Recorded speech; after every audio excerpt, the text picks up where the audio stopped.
This is Duke University.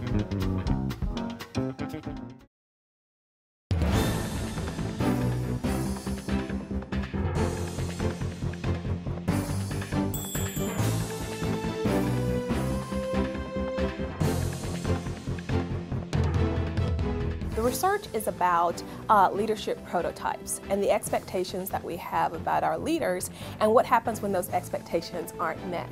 And we specifically look at race, and we call it the white standard. Specifically, we're asking the question, is there a white standard in the business leadership prototype?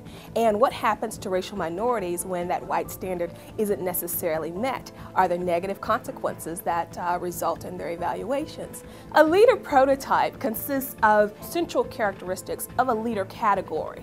We're arguing that race, just as other traits have been demonstrated to be prototypical, that being white is also perceived to be prototypical. Well, so what?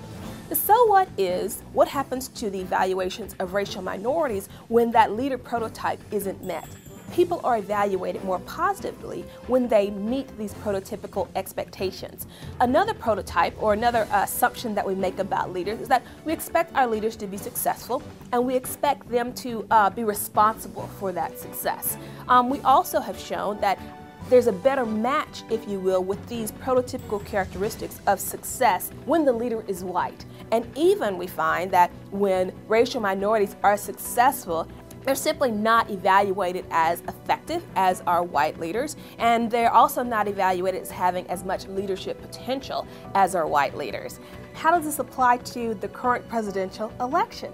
Obama is not simply a man running for president. Obama is a black man running for the office of president that has been traditionally held by whites. So the office of president, with regards to the expectations of the leader, is that this office should be held by a white man, not a black man. That means that he's going to have an uphill battle, if you will, fighting that white prototype. And we've seen this in terms of some of the struggles that he's had that have been displayed in the media in recent times. The takeaways from this research, to be honest, are a little bit disheartening. Specifically, you would expect that when racial minorities do well and that the results are attributed to their performance, meaning themselves as opposed to external occurrences, that should be the point in time where they should be elevated through the ranks of the organization and be rewarded based upon their success. Our findings show that because of the inherent biases that we have with regards to the expectations of our leaders, that may not happen. Now, we all have biases. We can't help it. We all look through, lenses that are colored by our experiences.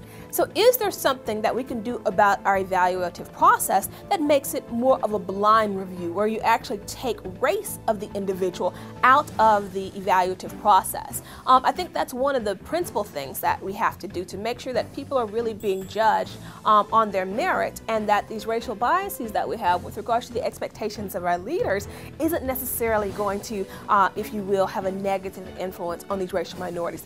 It's very tough to do this, but with a commitment to making change with regards to these diversity concepts, then I think that it can be done.